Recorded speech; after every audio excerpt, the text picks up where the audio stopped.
Welcome back. In this video, we're going to talk about how to be safe when using the genie lift or the scaffolding within class. Both of these devices are utilized in order to reach things that are high up in the air in our either grid in our studio and black box theater, or on the electrics and flyer system in the main stage space. What we'll do is we'll go through some general safety rules first that apply to both devices. Then we'll break up and look at each individual device separately and talk about them in more detail. A couple of rules first. Number one, if heights are not your cup of tea, at no point will you ever be required to go up into either the scaffolding or the lift. You simply have to tell us that you're not comfortable doing so, and we will not make you. What we do is that if something were to happen, most likely what is going to occur is something will fall from the lift or scaffolding. In that case, it is the people on the ground that are most likely to be in danger.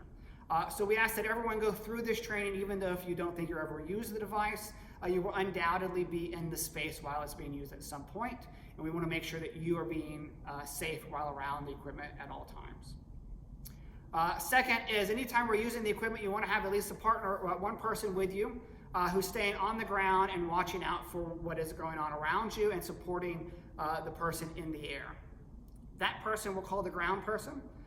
Their job is to make sure you're being safe, to support you in the work that you're doing, and to make sure that everyone else in the room is being safe and aware of what is going on around the actual equipment.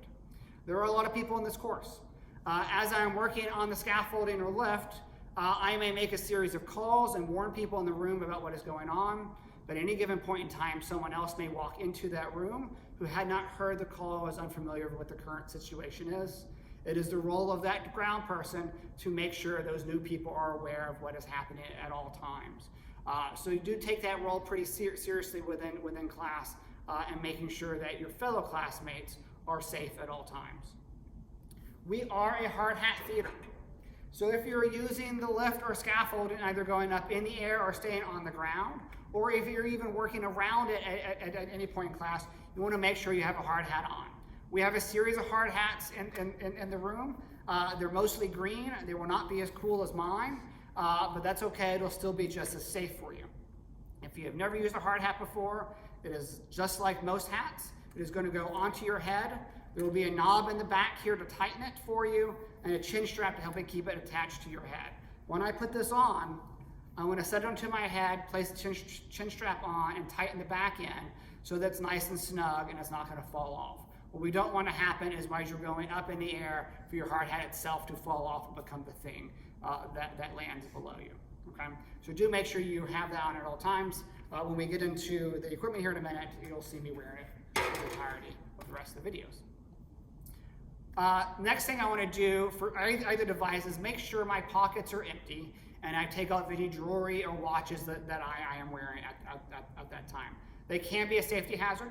They can grab and lock onto pieces of the equipment, so you may slip and it could snag it and cause more harm than normally would. So before I go up, I'm going to take off my rings, I'm going to take off my watch, and I'm going to empty my pocket of anything that is loose from going up. It is okay that some of our tools are designed to attach to us. So if I'm working in lining, for example, our wrenches are designed to attach to my belt loop so that when they fall, they don't fully fall to the ground. That is perfectly acceptable. If I go up and I need a tool that is not attached to me, what I want to do is go up first, then I can lower a rope or a bucket and have the person on the ground send it up to me. I never want to climb or go up in either device with loose tools around. That way nothing's going to fall down onto the people below me. Once again, like I said in the intro video, at any point if you have any questions, by all means always ask, and we'll make sure you're using them properly at all times. The last thing I'll say is that a lot of theaters have a very bad practice of having someone going up on either lift or scaffolding and moving it while they're in the air. You should know that although that is common, it is not allowed in UTA at all, and it is a failing offense.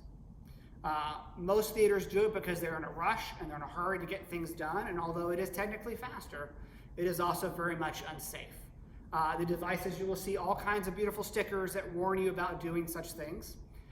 So if at any point when you go up, if you need to move, everyone comes down, you move the device, and then everyone goes back up. At no point are we in such a hurry to get our shows going on that we want to put you or fellow students at risk, all right? So in a minute, we'll swipe on over to the scaffolding and we'll talk about that. Thank you. All right, welcome. So this is the scaffolding. Let's talk a little bit more in depth about how to operate it and use it safely within class. Remember our main points from before. I always want to work with a ground person if I'm going to go up. So there's always at least 2 people working at any given time. Now the scaffolding, because it is a larger floor on top, does allow for up to 3 people to be up there at any given time, but that still means a 4th person has to be on the ground supporting them at all times. Second, I want to make sure I'm wearing my hard hat when I'm working with the device. Either if I'm working directly with it or if I'm in the room near it, I should have a hard hat on at all times. Third, I want to make sure I empty my pockets out from before I climb it so I have nothing loose that can potentially fall down below. So a couple of things that are unique or specific about the scaffolding itself. It is on wheels. Each wheel has a specific lock to it. So as I look here, you'll notice there is a little handle that is pointing up. As I push that handle down, it will lock the wheel into place so it will not roll. Before I climb the scaffolding, I want to make sure all 4 wheels are locked down securely. Before I move it, vice versa, I want to loosen it and make sure all 4 wheels are loose before I roll it around. Remember, we want to make sure everyone comes down before we move the scaffolding, and then we can lock it back down. Everyone climbs back up where we need it to be. When I climb the scaffolding, I want to make sure I'm climbing from the side here and up the center where there is a ladder. Don't try to climb off the center, and don't try to climb through the X. Make sure you're going straight up through the center as I go. There are a series of calls that we do. They will feel a little bit repetitive at times, but that is intentional. There is safety in repetition. So we want to make sure that you are constantly communicating with the ground person, the other people in the room at all times. So how the general process goes is that when someone is using the scaffolding, I want to be at least 5 feet away from it. And so I'm not directly underneath it. So if someone drops something, it will most likely fall in this area, and I'm already somewhat clear. When I'm ready to climb, I'm going to announce climbing up. So I will announce climbing up. If someone is already there, I will wait until they give me a clear before I start climbing. What happens is as I climb, you'll see it shakes the scaffolding some. It's okay, it's not going to fall down. It's just part of the structure of what it is. But if I'm up there working and someone else is coming up and I'm not aware they're coming, it's going to shake me as well, and I can potentially drop something.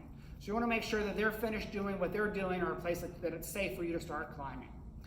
If no one is up there, go ahead and say it anyways and be in the habit of announcing that you're coming up, but obviously no one's going to respond. So give it a beat and then approach. So what's going to happen is I'm going to say climbing up, I'll wait for a clear, and once I get my clear, then I will approach the scaffolding, and now I am safe to start climbing, and I will climb all the way up to the top. When I'm safely above, I will announce clear, letting anyone else down below know that I got there safely, and then it's okay for work to continue. If someone else is going to climb, they simply repeat that process. If I'm going to climb as a second person, I will announce climbing up, and then I'll wait for my clear, then I'll go up and give another clear, right? We do the same thing when coming down from the scaffolding. So if I finish what I intended to do there, I'm going to announce climbing down. This time I'm going to wait for my ground person to give me a clear. I'll get a clear from them. Once I hear that, I'm going to climb on down the scaffolding, move 5 feet or more away, and then give a clear, letting people above know that it's safe to come down, and we repeat that process. This way we're constantly in communication about who's going up and down the scaffolding at any given moment. Likewise, if I'm the ground person, I want to be aware of what's being said, but I always want to be 5 feet or more away from the scaffolding, unless I am actively doing something, tying something onto the rope, etc. As I said before, I don't want to climb the scaffolding with anything on me that is potentially loose. I don't want to haul something with my hand. I want both hands and both feet able to climb at all times. That said, we keep a rope up top to raise and lower equipment to us. So just like climbing, we do a series of calls for the rope as well. So if I want to lower the rope in, I'm going to announce rope coming in. I will wait for the ground person to give me a clear, and then I will lower the rope in. I'm not going to chunk the rope at the person. I'm just going to row nice and gradual pace so it gets down to the floor. The person on the ground will then tie on whatever it is that I need. They will give me a rope ready. When I hear rope ready, then I will start pulling the rope back up. I don't want to move the rope until they give me a nice clear ready, knowing that it's safely tied on. I'm not doing anything so. If I need to do that again, I'll simply repeat the process, rope coming in. They'll say clear, I lower the rope in, they tie it on, rope ready, I pull the equipment back off. If you're on the ground person and they ask you to tie something on and you're unclear as to how to tie the proper knot to do so, ask. It is class. We're here to teach you. We'll take a moment to show you the proper knot. If I showed you the proper knot before and you forgot already, that is very common. Most people do. It takes time and repetition to learn something. Simply ask again. If you don't feel 100% certain about that you're tying the knot properly, let us know. We want to show you. Take this time to learn and do so effectively. The worst thing you want to do is just try to make a knot up and do whatever you want, because what will happen is it'll get halfway up, it'll come untied, and whatever it is will fall straight back down onto you. Okay, so be aware of that. When I am raising something, I want to support it until it gets about head high, so it doesn't sway back and forth.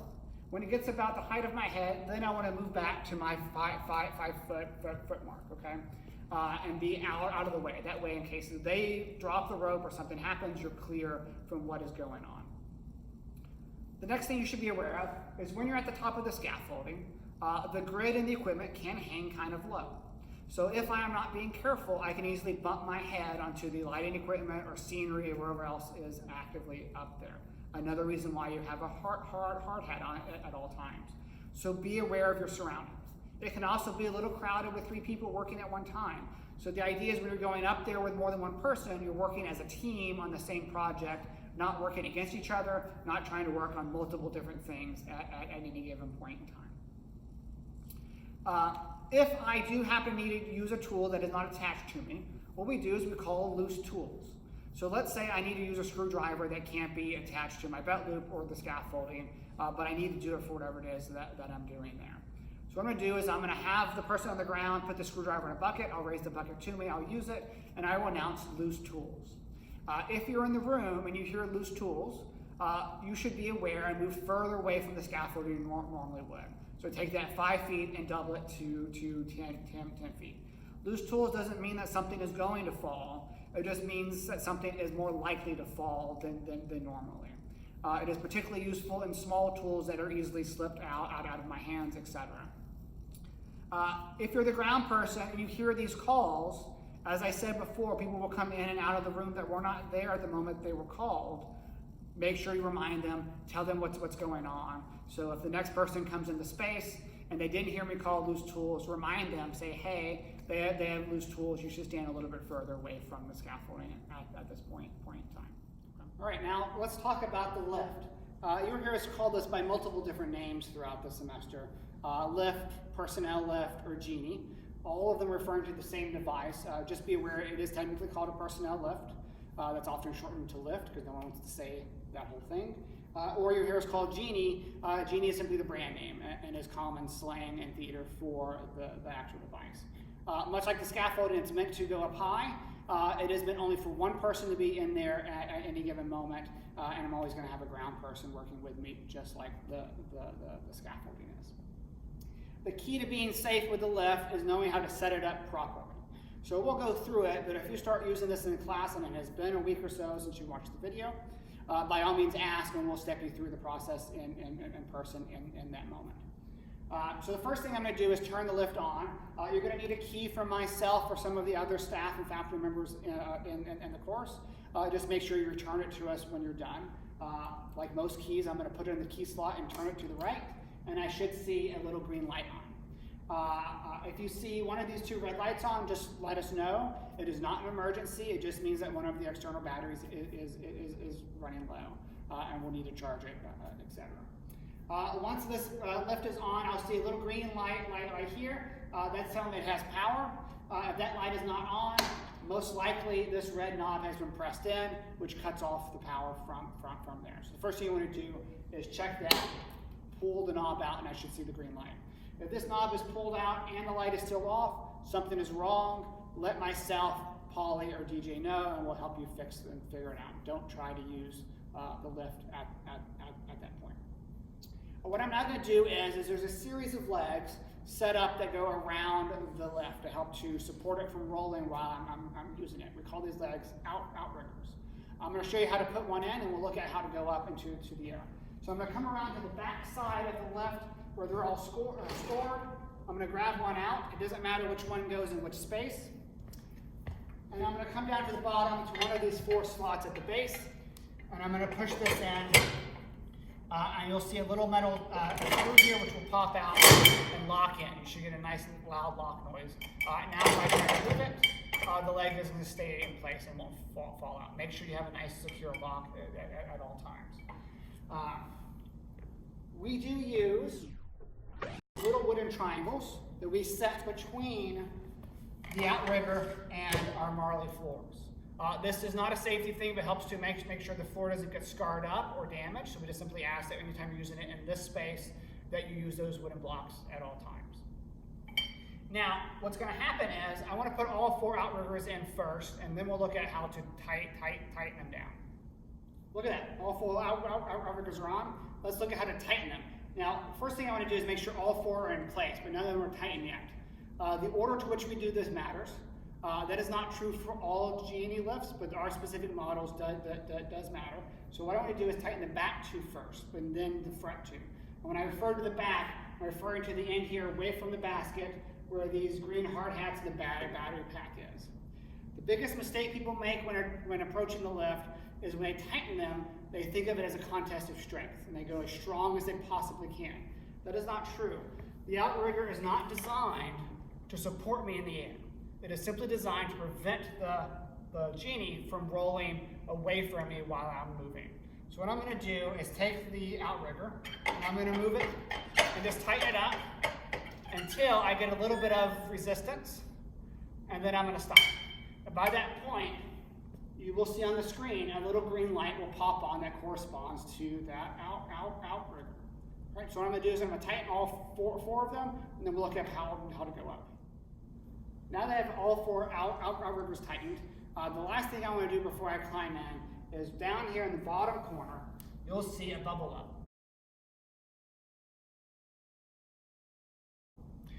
You can't see it very well in the camera, but I'll show you. It's basically a little black circle with a bubble floating around in there.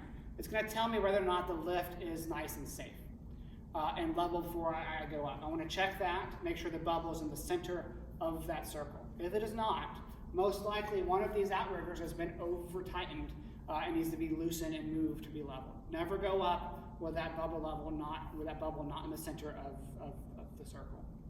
Now, it can be difficult to try to figure out which one is too tight. And I've seen many people waste a lot of time loosening one, tightening the other, back and forth. So if you find that to be the case, unloosen all 4 of them and start over, making sure you start with the back 2 first and then do the front 2.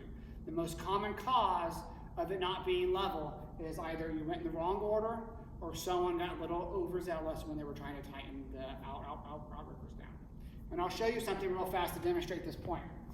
I am not a particularly strong man, but if you watch, as I tighten this outrigger and I keep going, this whole lift will raise off the ground, and I am lifting it off the floor itself. I know that can be a little difficult to see on a black floor, but now it is no longer safely down there, and I am shifting the lift at an angle. That is what we want to avoid. So now the screen is not going to tell me that's the case, the bubble level will. So I'm going to loosen this back down, just nice and safe, and tighten it just so it's snug and that's it. So there's no resistance. If all 4 lights are not on, the lift will not operate. So if I get in and I can't move it, one of the other common causes is I simply forgot to tighten one of the legs down, which is a good thing. Then I need to come back and make sure it's fixed and I can't go up. If all 4 are tightened, the bubble level is good. Now I'm safe to climb into the lift to start using it. So I'm going to climb in here and talk through the basic operation. When I'm in the lift, I want to make sure my feet are firmly set on the ground at all times. This goes for the scaffolding as well. I also never want to lean out against the rail to try to reach something that's a little bit further away. If I cannot reach it with a normal arm's reach, come down, move, and go back up. I likewise don't want to climb on the railing or sit on the railing at any given point. And I don't want to crowd myself full of stuff in the basket. Because what will happen if I try to put a bunch of lighting instruments in here, tools and stuff, I'm going to kick it out as I'm trying to move around. And I want to avoid that from it falling down into someone below me. So I should be relatively clear. It's okay to bring a couple of small things with you. Otherwise, like we discussed with the scaffolding, we have a rope that we can lower and raise stuff to you as need be. Now, just like the scaffolding, we have a series of calls that are pretty similar when I go up. And so we'll kind of step through those. When I'm ready to go up and I'm in the basket, I know everything is safe, I'm going to announce going up. My ground person is going to look around the room and make sure I am safe, making sure there's nothing around me that I may be missed, make sure there's nothing above me that I'm going to hit, and there's going to be a second pair of eyes to guarantee it's safe for me to go. Then once I get it clear from the ground person, I will go up. When it is time for me to come down, same as the scaffolding, I'll announce coming down. The ground person again is going to check my surroundings, make sure no one has set anything below me, no one's in the way, and they'll give me a clear. And then when I get that clear, I will start moving. I never want to go up or down until I get a clear from my ground person, double checking that everything is safe. If I announce coming down, and let's say my ground person is distracted by doing something else, don't just assume everything's okay and come down. Give them a minute. If maybe they didn't hear you, simply say it again. But always wait till you get a clear from them. Now, what will happen is we have a bunch of calls that we do here with the scaffolding on the left. You likewise will have a bunch of calls to talk through you with the fly rail system. And so there's a series of things going on in the theater where people are announcing going up, coming down, fly coming in, et cetera, and people are constantly responding. One of the worst habits for safety that people get into in theater is they automatically respond. And so what will happen is I'm ready to go up and I'll say coming up, and the only person that should be responding to me is the ground person who's dedicated to my job. But what will happen is 5 people in the room will say clear, because it's just a knee-jerk reaction to respond when they hear that. But 4 of those people didn't know that it was safe for me to go up. Only the one person was actually dedicated to that job now. So if you get into that habit, try to stop it, try to pay attention, only respond to the things that your job is needed to respond to. Now, that said, if I'm going up and you are in the way, and maybe the ground person didn't catch it, by all means speak up, right? If you're standing here and you're like, oh no, wait, I have something on there, you're gonna hurt this, or you're gonna particularly damage this piece of scenery, speak up and say, hold on, not clear. Just don't be in the habit of responding absent-mindedly. So I've got into the basket, everything is secure, I'm level to the ground. I'm gonna announce going up. It'll be a little difficult to see, but I'll zoom in here in a minute. But you'll see 3 knobs here. So to operate the lift, what I'm going to do is I'm going to hold in the center button and raise the lower knob up. So going up, I'll get my clear, and then I will go up. And it will start to go up. Now notice I am looking up as I go. So the whole time I'm moving, I want to look up just to make sure that I'm not going to ram into anything as I go. The lift will move at different speeds based upon how charged the battery is. Meaning at the beginning of the day, it's going to move faster. By the time you leave class, it's going to move slower. So what happens is you get caught up in a conversation, or you're looking at someone else doing something, and you slam your head into the grid or into a light instrument because you weren't aware of how high you actually are. So always look up when you're going up. Likewise, I'm going to look down when I go down. If I can't move, that red knob you saw is a shut-off button. That gets pushed in sometimes by mistake. If that is pushed in, I will not be able to operate at any given point. So if you're in the air and you realize you can't come down, most likely what has happened is as you were working, you accidentally bumped into that red knob, and now you're stuck in place. Simply pop that knob out and then try again. Okay? Likewise, if I don't have that center button pressed in all the way, it won't allow me to go up either. So make sure you press that button firmly in and then raise and lower the knob below there to go up and down accordingly. So I'm going to come back down, going down.